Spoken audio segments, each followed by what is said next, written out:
नमस्कार साथियों, सभी का स्टडी ब्लॉग में बहुत बहुत स्वागत है। देखिए, दूध हो गया है तैयार, क्योंकि सबसे पहले जगकर मैं दूध तैयार करती हूँ जिससे मेरी गुड़िया आसानी से सोती रहे और मैं अपनी पढ़ाई कर सकूँ। इसके बाद में मैंने धुला मुँह, जिससे मुझे नींद नहीं आए। जब नींद आएगी तो पढ़ाई हम अच्छे से नहीं कर पाएंगे।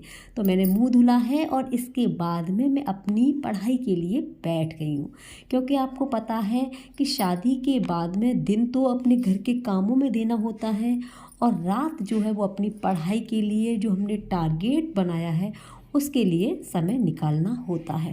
तो इसके लिए मैं पहले से ही अपना टॉपिक जो है तैयार कर लेती हूँ कि मुझे सुबह में ये क्लियर करना है। तो सबसे पहले जगकर मैं प्रैक्टिस सेट हल करती हूँ, क्योंकि प्रैक्टिस सेट जब मैं हल करती हूँ तो मुझे ये पता रहता है कि इस परीक्षा में इस तरीके के प्रश्न आते हैं। तो जो भी बहनें अपनी तैयारी परीक्षा की करना चाहती हैं और वो परेशान है कि हम कैसे तैयारी करें, तो देखिए, अगर आप ठान लें तो आप कुछ कर सकती हैं। सबसे पहले तो यही समस्या रहती है कि हम कल से पढ़ेंगे, परसों से पढ़ेंगे, कल कभी आती नहीं है। इसलिए आप अभी से पढ़ने का नंबर लगा दीजिए और जिस दिन आप अपने समय को पहचान लेंगी कि हाँ, हमारा समय जा कहाँ रहा है। आपको पता है, जब फ़ोन आ जाता है तो घंटों बातों में कब निकल जाते हैं पता नहीं चलता, लेकिन आप पढ़ाई के लिए समय नहीं मिलता ऐसे बोलते हैं। तो देखिए, कहीं ना कहीं ये हमारी ही गलती रहती है।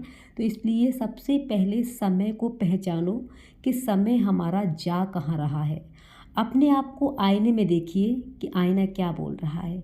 आईना कहता है कि आप जैसी हो वैसा ही आपको दिखेगा। इसलिए आप दूसरों की बातों पर अगर ध्यान दोगे तो आगे नहीं बढ़ पाओगे।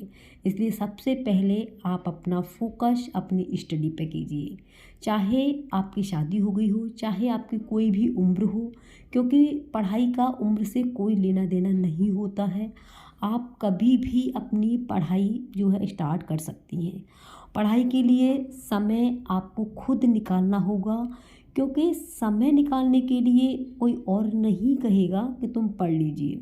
और आपको पता है कि शादी के बाद तो मुश्किल है कि कोई ये कहे कि आप पढ़ लो, क्योंकि सबसे पहले तो काम इतने होते हैं, वो काम ही करने होते हैं। काफ़ी बहनों के ये प्रश्न होते हैं कि हमारे पति जी नहीं पढ़ने देते हैं, हमारी सासू माँ नहीं पढ़ने देती हैं। तो देखिए, ये सब कुछ तो चलता रहता है, क्योंकि ये तो ज़िंदगी का है और ज़िंदगी में ये सारी चीज़ें परेशानियाँ आती रहती हैं। क्योंकि हमसे पढ़ने वाले और कहने वाले हमारे माताजी और हमारे पिताजी थे, जो हमसे बोलते थे पढ़ो। तो देखिए, अब ये 5:15 बज गए हैं। मैंने जो अपनी पढ़ाई छोड़ दी है और अब मैं अपने घर के कामों में लग गई हूँ और मैंने झाड़ू पोछा वगैरह अपना लगा दिया और अब मैं अपनी पूजा करके कंप्लीट हो गई। मैंने नहा धो के अपनी पूजा कर ली और देखिए, चाय भी हमारी रेडी हो कर के आ गई और अब हम आराम से चाय पी रहे हैं। तो मैं जो सब काम जो है जल्दी करने होते हैं और देखो, मेरी गुड़िया सो रही है और मैं पढ़ाई के लिए पता है दोपहर में भी अपना टाइम निकालती हूँ। आराम से मैं 6-7 घंटे पढ़ लेती हूँ। साथ में हमारी जॉइंट फैमिली है और मैं काम भी अपना अच्छे से कर लेती हूँ। इसलिए जो भी बहनें ये सोचती हैं कि हमारे जो पड़ोसी हैं या सास है या पति हैं ये नहीं पढ़ने देते, तो सबसे पहले उनके जो दिल है ना, उनके दिलों को जीतिए, क्योंकि जो काम होते हैं वो काम करिए और काम तो हमें करने ही होंगे। इसलिए आप लोग इन कामों पर, अपनी पढ़ाई पर बाधा मत बनाइए। काम तो देखो, आप पढ़ाई कर लेंगी, नौकरी लग जाएगी तब भी करने होंगे, लेकिन जब तक आप जो है किसी मुकाम पर नहीं पहुंच पाती तब तक आपकी सबको सुननी होगी। जो भी सुना रहा है सुन लीजिए, क्योंकि जिस दिन आपका समय आएगा ये सुनाने वालों का मुँह बंद हो जाएगा। क्योंकि अभी जो समय है वो हमारा क्या है, सुनने का है। एक कान से सुनिए, दूसरे से निकाल दीजिए। सिर्फ आप अपनी अच्छे से पढ़ाई कीजिए।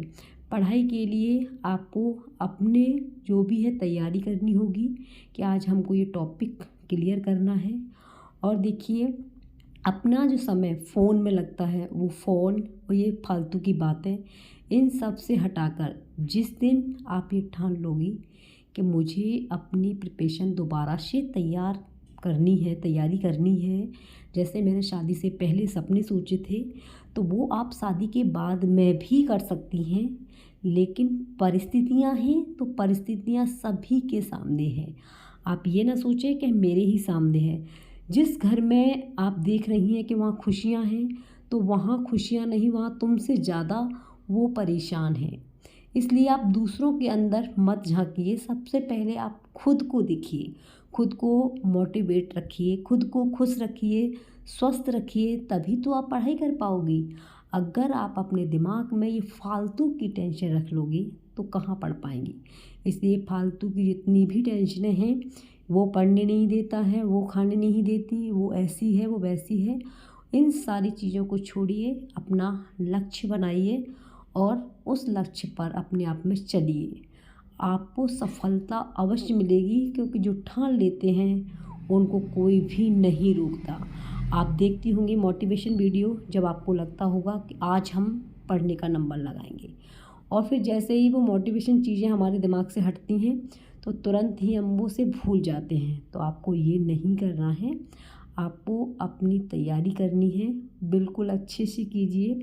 क्योंकि देखिए, ज़िंदगी एक बार मिली है, दोबारा पता नहीं कि हमारा जीवन क्या मिलेगा। इसलिए जीवन को जितना हो अच्छे से एंजॉय कीजिए, क्योंकि जब हम अपने पैरों पर खड़े होते हैं ना, तो हमारे अरमान भी कुछ और होते हैं। और जब हमें छोटी छोटी सी चीज़ें किसी और से लेनी होती हैं, तो वहाँ पर कहीं ना कहीं हमारी स्वतंत्रता को जो है बहुत ज़्यादा ठेस पहुँचती है। इसलिए आप अपने दम पर वो सब कुछ हासिल कर सकती हो जिसके लायक हो। इसलिए जो शादी से पहले सपने देखे हैं, उन सपनों को हकीकत में अगर बदलना है तो आपको रातों से लड़ना होगा। आपको ये फ़ोन पर जो शॉर्ट वीडियो वगैरह देखते हैं, इनको हटाना होगा। जो भी बातें करती हैं, घंटों बातों में लग जाते हैं, उस समय को आपको पहचानना होगा कि हमारा समय जा कहाँ रहा है। इसलिए आप अपने समय को पहचानोगी तो एक दिन आपको सफलता अवश्य मिलेगी। तो आपको ये ब्लॉग कैसा लगा स्टडी का, प्लीज़ कमेंट में अवश्य बताएं।